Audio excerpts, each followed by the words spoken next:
Brauc augšā!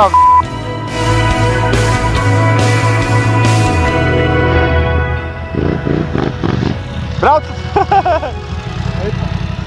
Vai grūti ir uzreiz tagad pateikt, vēl nav ceļojums beidzies. Mums vēl priekšā, ir vēl pārbaudījums džekiem, bet līdz šim, kur mēs braucām, kāds bija mums tas plāns, secinājums ir viens, ka džekiem fiziskais nav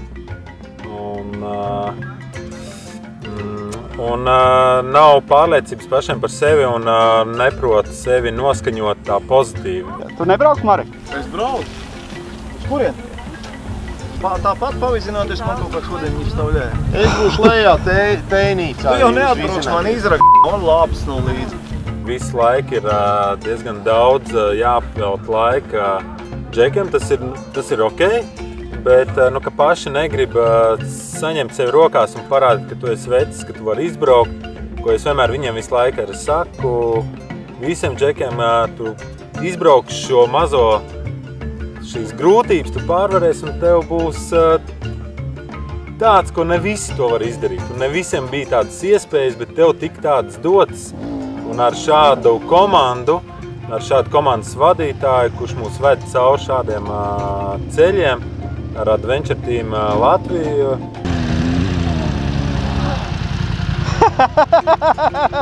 Un tagad ir viss! Stop tevi!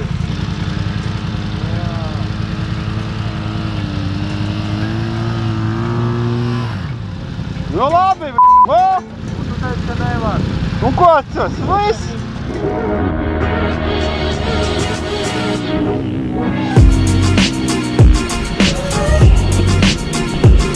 Pastāst par mūsu komandas dvēseli, Agri, Eņģeli, kā tu nonāc līdz viņam, jo tam ir vislielākais mots un nokrautākais, bet viņš brauc pirmais un neskatoties uz to, ka viņš krīt, regulāri gauja, ir jāceļ. Piekrīt, tā ir komandas dvēseli? Jā. Pirmkārt, šodien mēs svinām Agnes dzimšanas dienu, bet uzslavi ir viņam par to, viņa to pozitīvo, ko vajadzētu ņemt vispār pasaulē, vajadzētu ņemt to vērā, šādiem cilvēkiem būtu pasaules. Tas pozitīvais ir tas, kas vieno cilvēks un kas satur komandu. Un šis ir mūsu viens no komandas tādiem gariņiem, labiem gariem, kas uztur možu, smaidu visos, pozitīvo, visi smējās, visi vienmēr gaida, ka viņš ir kaut kādu pērli izteiks, kas nāk no Vidržiem, starp citu, jā. Vidržos šodien arī esot karogu pacēl. Bet kā viņš nonāca līdz mums, līdz manim, tas ir, viņš iegādājās pie mums motociklu ar domu ceļot, bet kurš būtu ļoti izturīgs un komfortabls, un es domāju, ka viņš to ir arī saņēmis, kaut gan pēc šiem braucieniem viņš saka, ka vajadzētu kaut ko mazāku, bet arī BMW, kas būtu noteikti 850 Adventures, un šie lielie motocikli ir mazliet pa smagu viņiem. Diemžēl, bet viņi ir pa smagu. Bet BMW ir labi moči. Nākušais laikam būs, pirms tam vajadzētu noteikti braukt, vai ir kaut kādas normas, kas ir jāizpild šiem cilvēkiem, ar kuriem varētu braukt šādos smagākos apstākļos. Jā, mums gadījās tāda problēma, kur cilvēks satraumējās. Tas bija Aldis. Sanās tā, ka smiltīs iedēl baigā čadā. Pieredzes nav. Radās bišķi pārliecība, un tagad viņi ir papēžos. Nādot papēžos? Būs labi. Bišķi sadaudzījos, bet tas piedek ir līdz. Nādot papēžos? Tā ir, meistari visi krīt. Un Jāni, kāds ir tehniskais viedoklis? Labi.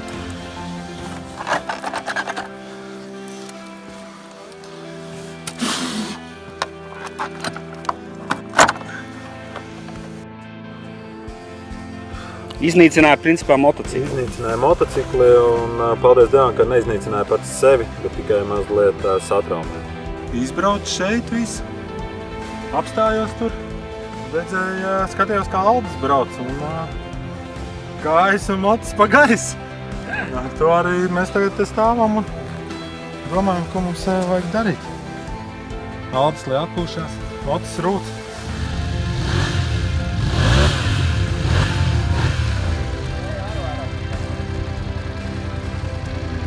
Ceļojums viņam beidzās, motocikls tika transportēts, kur mēs tūkstnesī nosēdējām 3 pat līdz 4 stundām. Karstā saulē, kur ēna nav, ēna ir šeit noteikti apkārt, redzēt, kāda tie krūmi ir, tur diez cik liela ēna nav. Bet, nu, jā. Nu. Būs ko mācīties. Aldis, lai veseļojās, tu arī mūsu sastāvdaļa ceļojumu. Mēs tev paņēmām līdzi savās domās. Un domāsim par tevi tā kā tiekamies Tanžērā. Rītā obligāti pie doktora, lai tu būtu.